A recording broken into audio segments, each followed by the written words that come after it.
Cette émission est une présentation de la télévision communautaire du Kamouraska.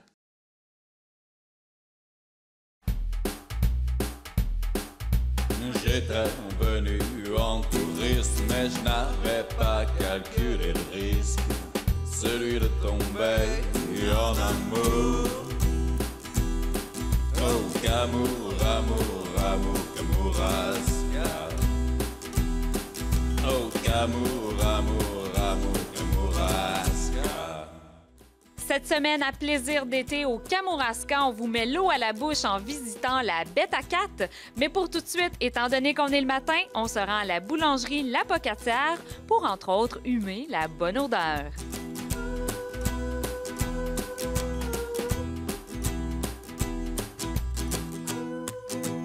Alors, je suis en compagnie de Normand Leclerc, la copropriétaire de la boulangerie La Pocatière.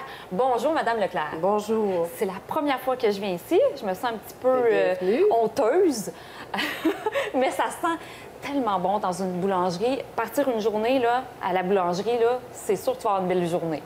Oui, moi, c'est mon quotidien. C'est votre quotidien, oui. On commence à s'habituer à l'odeur, par exemple. Je te dirais qu'on ne s'habitue pas vraiment. Ça sent toujours bon. C'est l'odeur, c'est familial, hein? C'est chaud, ça réchauffe. Bien, justement, vous parlez que c'est familial. C'est une entreprise familiale. Vous êtes la 4e génération, donc félicitations. Bien, merci. Mais parlez-nous de cette belle histoire. Comment ça a débuté, la boulangerie La Pocatière? Et je crois aussi que ce n'était pas ici. Non, c'était pas ici. En fait, comment ça a débuté, je peux pas te le dire. C'est mon arrière-grand-père, en fait, François-Xavier Leclerc, qui a parti la boulangerie. Ensuite, mon grand-père, Pierre Leclerc, qui, lui, s'est établi à Saint-Pacôme. Non, Saint-Pascal, je te dirais, la première fois. Saint-Pascal, Saint-Pascal. Et puis, à la suite d'incendies, ils sont déménagés à Saint-Pacôme. De Saint-Pacôme, ils se sont emmenés à La Pocatière. La première boulangerie à La Pocatière était située derrière l'édifice du Bel Arôme, présentement. OK. Après ça, ils sont déménagés derrière l'hôtel Saint-Louis, le café Saint-Louis. Oui. Ils sont restés là quand même plusieurs années, mon grand-père et ma grand-mère qui étaient propriétaires.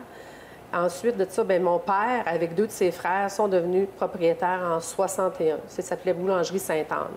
Quand Ville La Pocatière est devenue Ville, ils ont changé la nomination pour l'original Boulangerie La Pocatière.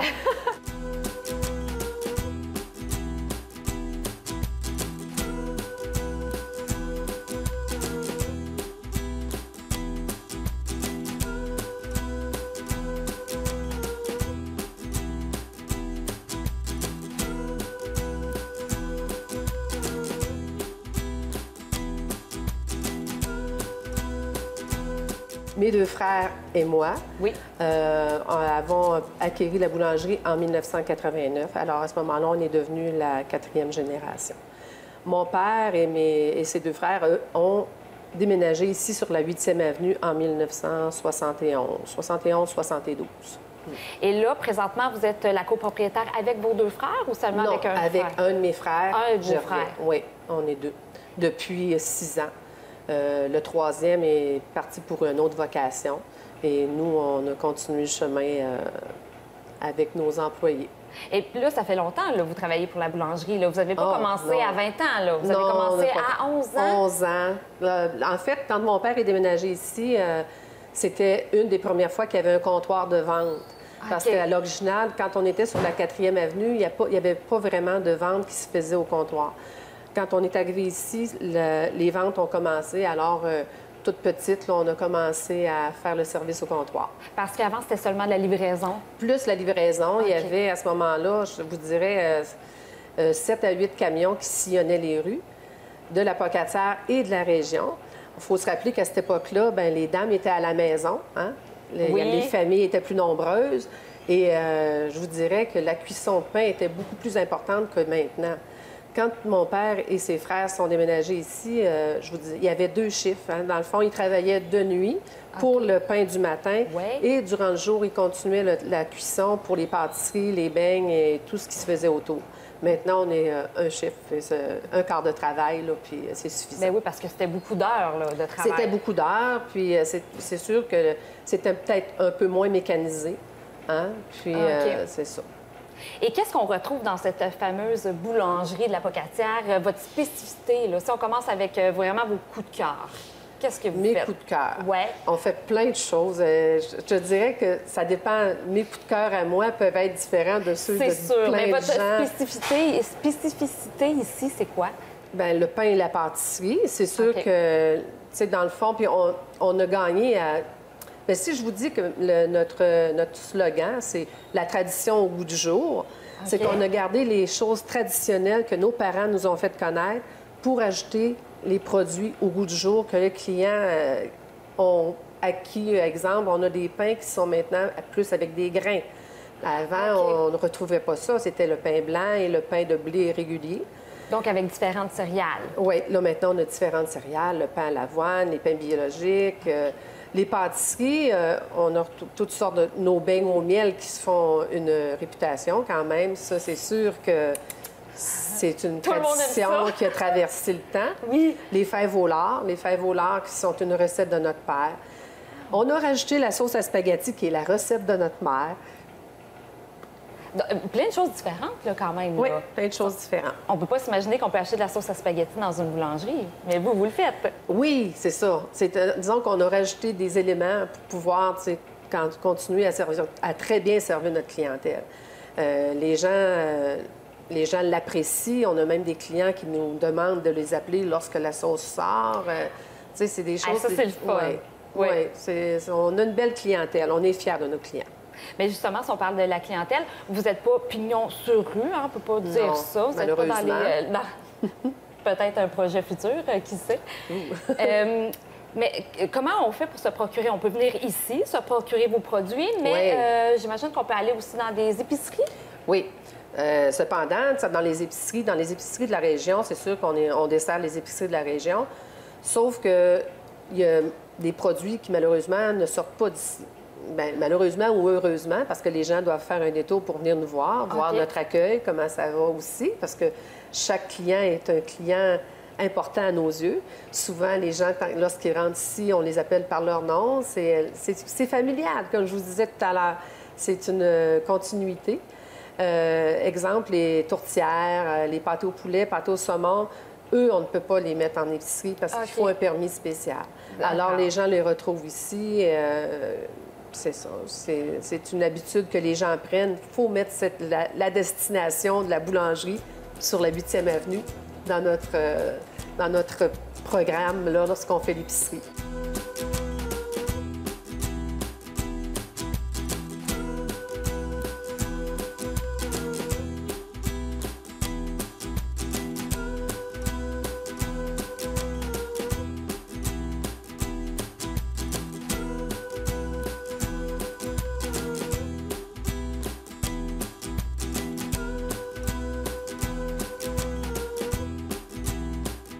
Est-ce que, lors de votre confection, lorsque vous faites vos produits, est-ce que vous avez, pour la confection de vos pains, par exemple, est-ce que vous allez chercher des produits d'ici, de la région, pour la confection de vos pâtisseries ou de vos pains? En fait, nos principaux fournisseurs sont à l'extérieur.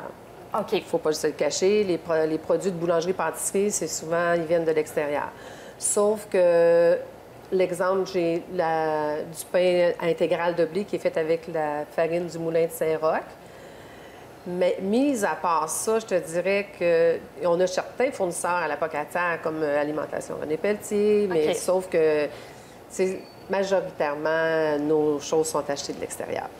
Vous faites de la pâtisserie, donc j'imagine que les fêtes sont importantes pour la boulangerie La Pocatière, dans le sens que quand vous pouvez, j'imagine, faire des gâteaux de fête, mais aussi pour les fêtes, que ce soit Pâques ou Noël. Exactement. J'imagine que c'est important pour vous, là, ces fêtes-là. Une des bonnes périodes pour nous autres, c'est sûr que c'est la période, le mois de décembre.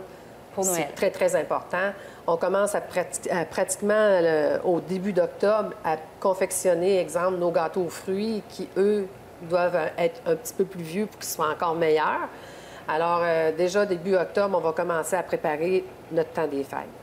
On fait les bûches de Noël, on fait les mokas, on fait les pains tranchés sur le long, en fait, qui ne sont pas garnis, mais quand même, pardon, les fameux pains pour faire nos pains sandwich, qui sont, ça, c'est une de nos... Très populaire dans le coin. Oui, c'est une tradition, ça aussi.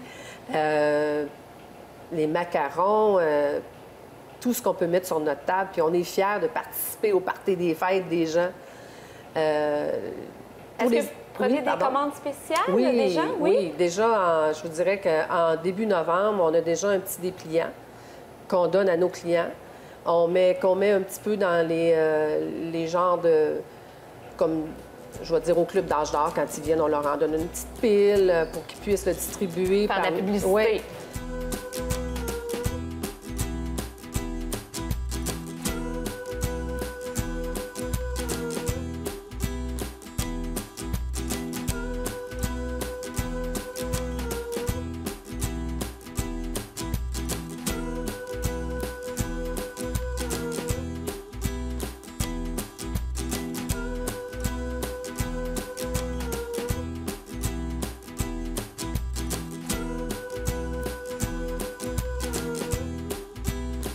À ce moment-là, les gens reviennent porter leurs commandes ici. Puis là, le 22, 23, 24, on est ouvert jusqu'au 24 à 5 heures. Les gens viennent chercher leurs choses, les gâteaux, les forêts noires, les Saint-Honoré.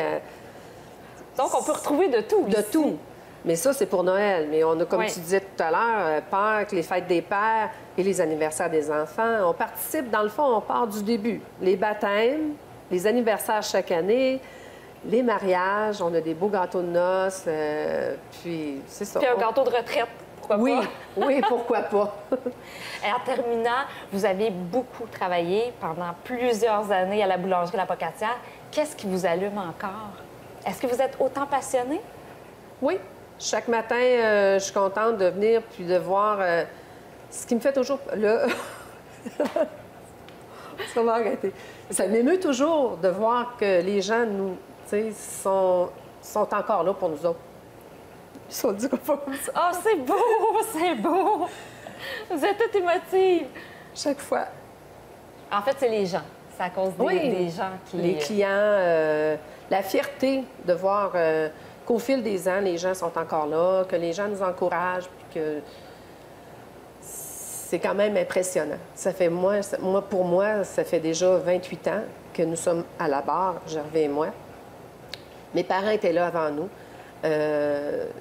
Veut pas, on sait que les villes grossissent, que les gens nous connaissent moins, mais on a quand même une clientèle fidèle qui, chaque semaine ou chaque année, même s'ils viennent une fois par année, c'est des gens qui sont là pour nous autres. Puis on est fiers d'être là pour eux aussi. Oh, ça finit bien l'entrevue. C'est beau! Juste avant de quitter, bien là, j'ai pas le choix, là. Faut que je fasse le tour ici. Vous allez me montrer un peu comment ça se passe dans la boulangerie? Oui. On va en arrière? Oui! Parfait. Merci beaucoup. Ça fait plaisir.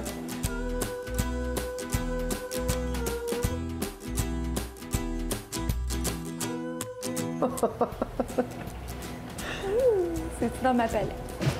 Ça paraît presque pas. Non, hein? Non. C'est bon, ça. Ça paraît presque pas. C'est beau.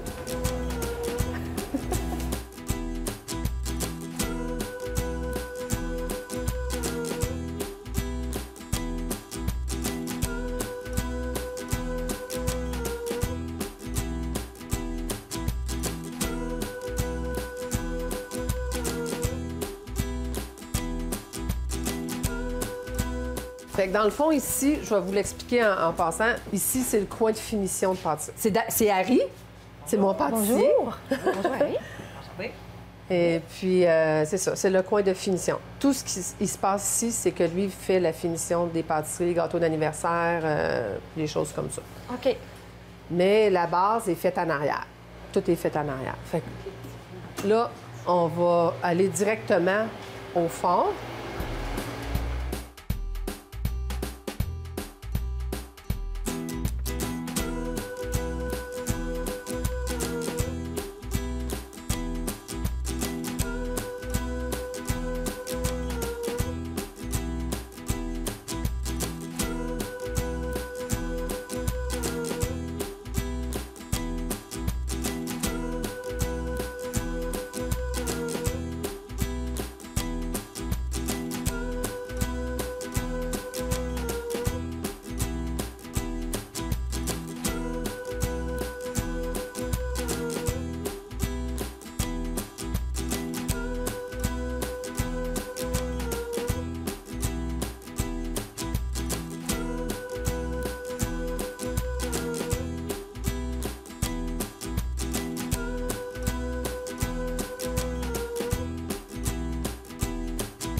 Je suis devant le merveilleux presbytère de Notre-Dame-du-Portage, rencontrer la propriétaire de la Bête à 4 située dans le presbytère.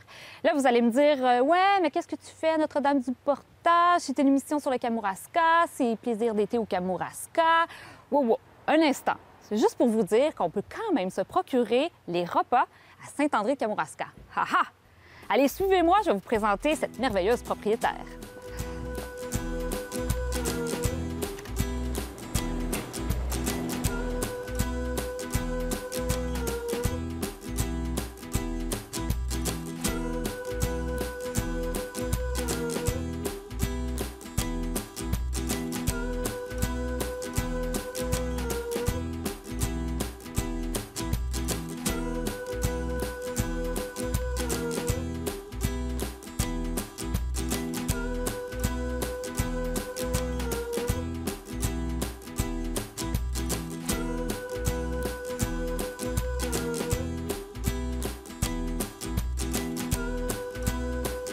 Alors, je suis en compagnie de Catherine Fortin-Dubé, propriétaire de la Bête à 4, située à Notre-Dame-du-Portage. Bonjour, Catherine. Bonjour.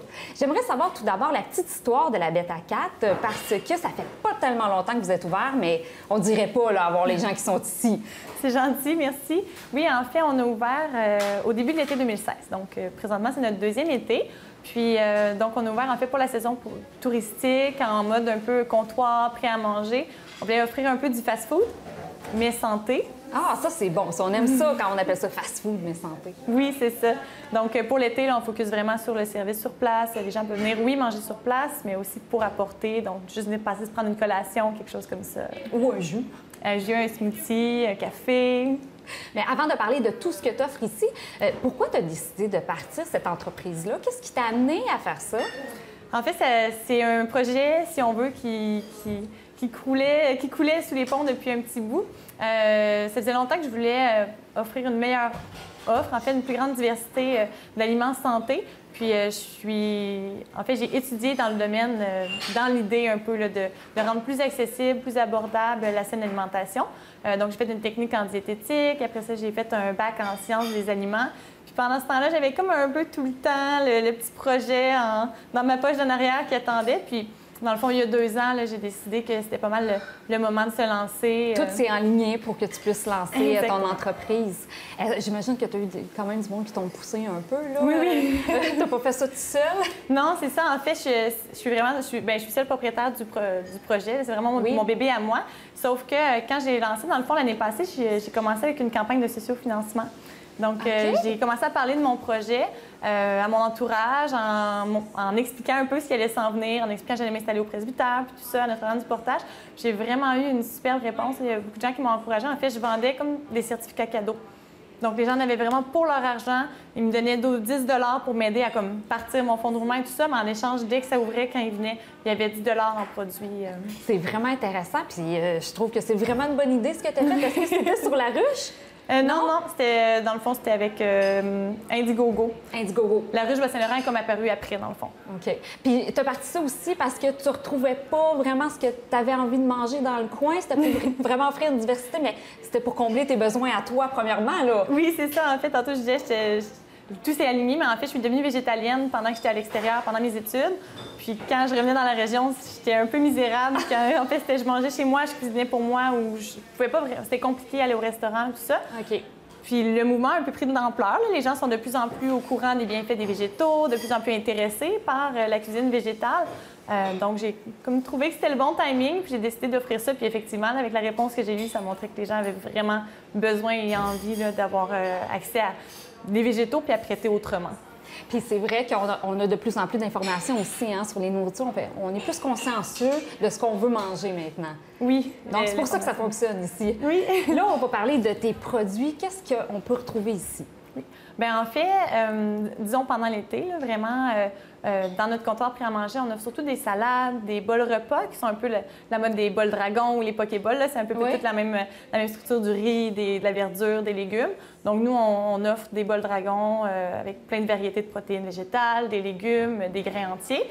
Puis sinon, on a des sandwichs, une variété de sandwichs, des wraps, des sandwichs grillés. On a notre fameux bagel au saumon, qui est en fait une réplique de saumon fumé, mais à base de carottes marinées dans les algues, des produits du Kamouraska et tout ça, pour donner un petit goût poissonneux, si ça existe ce mot-là.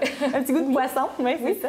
Puis les jus, les smoothies, évidemment, pour les gens qui veulent passer, des collations glacées, donc des popsicles maison, des choses comme ça. Puis des desserts, parce que c'est pas parce qu'on mange plus santé qu'on est obligé de s'abstenir de manger des desserts. Donc, on offre des belles sucreries santé. Puis, Est-ce que c'est toi qui as produit toutes ces recettes-là? Ça vient de toi, là? Une grande partie, oui. Il y en a un peu, dans le fond, avec l'ajout des membres à l'équipe. Les filles, on discute souvent ensemble. Des fois, je vais essayer d'amener un nouveau mets ou quelque chose comme ça. On en parle, on va le développer, on va la finaliser ensemble ou avec nos tests et essais-erreurs. Bien oui, on voit que ça travaille fort l'autre côté à la cuisine. Tu as combien d'employés? Dans le fond, on est 7. 7? Oui. La première année, c'est quand même bien, là. Oui, mais c'est comme notre deuxième été. Oui, c'est vrai. Mais oui, mais ça fait 14 mois, là. Mais oui, c'est ça. L'année passée, on était 4. Puis... Tu as eu une belle vision parce que ça fonctionne là, tellement, là, puis on en voit partout. On parle de toi partout. Donc, mais tu offres aussi le service de traiteur. Oui, exactement. En fait, surtout en saison basse, si on veut, là, parce que... Pour fonctionner à l'année, là. Exactement. Ça nous permet de travailler à l'année. Donc, pendant l'automne, printemps, puis l'hiver, dans le fond, on offre des menus à la semaine. Donc, je mets un menu en ligne, les gens précommandent, on produit sur mesure les bonnes quantités pour ne pas avoir de pertes. Les gens ont fait des pots maçons, des gros formats, des trucs congelés. Comme ça, tout le monde peut manger sainement à la maison sans devoir comme aller au restaurant, ou c'est un peu moins dispendieux aussi. On offre des boîtes à lunch, on fait du traiteur, que ce soit pour des gros groupes, que ce soit des petits banquets, des petits buffets.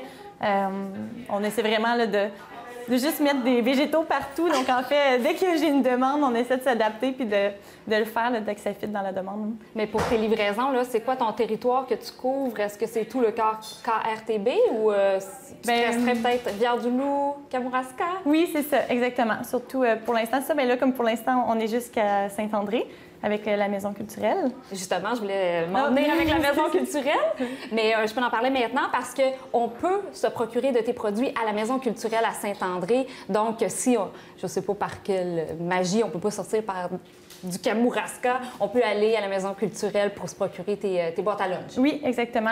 Cathy, dans le fond, on a fait une entente au début de l'été, puis elle commande de mes produits. Donc, si les gens ont des demandes, ils peuvent aller directement à la Maison culturelle. Si jamais elle n'a pas les produits, des fois, elle aussi, elle peut me demander en conséquence. Puis, on a des jus, des smoothies sur place là-bas, des bols repas, des sandwichs, puis même des desserts. Donc, il y a vraiment une belle variété.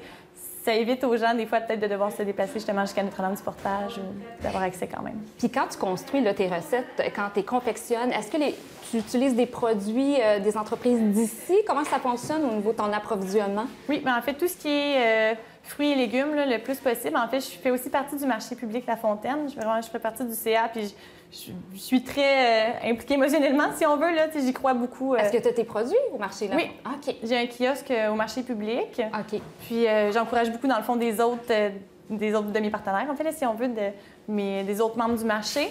Donc, que ce soit avec les bleuets, les petits fruits, les framboises, les légumes, beaucoup. En fait, tout ce que je peux avoir ici, si on veut, tout ce qui est disponible en approvisionnement local, je le prends ici. Exemple, le riz, le tempeh, bien, pour l'instant, j'ai pas trouvé de producteurs locaux, donc c'est sûr qu'il faut que je... Bien, quand il n'y en a pas, hein? C'est ça. Mais tout ce qui est disponible ici, c'est sûr que je le prends de la région. Je fais affaire avec la coop des champs aussi, Kamouraska, donc le regroupement là, de maraîchers. Donc, une grosse partie de mes légumes aussi qui viennent de là. Et en terminant, là, Catherine, tu as aussi des produits que tu vends à des autres entreprises. Là. Ça, c'est ce côté-là d'entraider les autres entreprises. Ça te va bien, ça, ce rôle-là? Oui, vraiment. Mais en fait, il y a tellement de producteurs, de distributeurs dans la région qui font des beaux produits. Souvent, en fait, on se donne des vitrines mutuellement, là, que ce soit justement les thés Liberté. Bien, sur place, j'utilise les cafés de la broderie. Effectivement, les sels des pèlerins. J'utilise beaucoup les herbes, les algues, les mélanges d'herbes fraîches des jardins de la mer aussi. Donc oui, on essaie autant que possible de s'encourager mutuellement. D'en utiliser. Exactement, double usage. Là, je vais te le dire une deuxième fois là, en terminant. Là. Mais Catherine, dis-moi, c'est qui vient te voir ici? C'est-tu des gens de Notre-Dame, du Portage? Tu vois-tu des gens de Rivière-du-Loup, des touristes? C'est quoi le genre de monde que tu vois ici? De tout. De tout? Oui. Vraiment, en fait, ma clientèle change beaucoup au courant de l'année. Parce que, exemple, justement, l'été, je pense que les locaux sont plus en vacances, sont un peu plus à l'extérieur. Ouais. Donc, c'est peut-être un peu plus de touristes. Mais le restant de l'année, dans le fond, c'est beaucoup les gens de Notre-Dame-du-Portage, les gens du Kamouraska, les gens de Rivière-du-Loup. Même sur l'été, en fait, sur l'heure du dîner, exemple, on va avoir les gens de Rivière-du-Loup qui viennent dîner ici. Puis, mais le restant de la journée, c'est plus les touristes qui viennent prendre une collation ou qui viennent dîner plus tard parce qu'ils n'ont pas d'horaire. Pour ceux qui sont intéressés d'avoir ton service de traiteur, tes boîtes à lunch, on doit réserver d'avance. On t'appelle, on t'écrit. Oui. Ça fonctionne comment? En fait, on peut me contacter via Facebook. C'est une très bonne façon, via la page, en fait, Facebook, La Bête à 4 ou @labette_nddp. Okay. On peut me contacter via la page Facebook. Je prends mes messages le matin, le soir, en sortant de la cuisine. Donc, c'est sûr que je vais pouvoir répondre. Sinon, les gens peuvent appeler. Mais ici, on a un petit peu de difficulté avec le réseau. Donc, ça tombe facilement sur la boîte vocale. Mais dès que je prends le message, je vais rappeler. Mais oui, les gens peuvent me rejoindre par Facebook ou téléphone pour prendre des commandes. Bien, merci beaucoup, Catherine. Ça a été vraiment super de te rencontrer. Merci à toi, c'est gentil. J'étais venu en touriste, mais je n'avais pas calculé le risque, celui de tomber en amour. Oh, Kamour, amour, amour, Kamouraska. Oh, Kamour, amour, amour, Kamouraska. Oh, Kamour, amour, amour, Kamouraska. Cette émission était une présentation de la télévision communautaire du Kamouraska.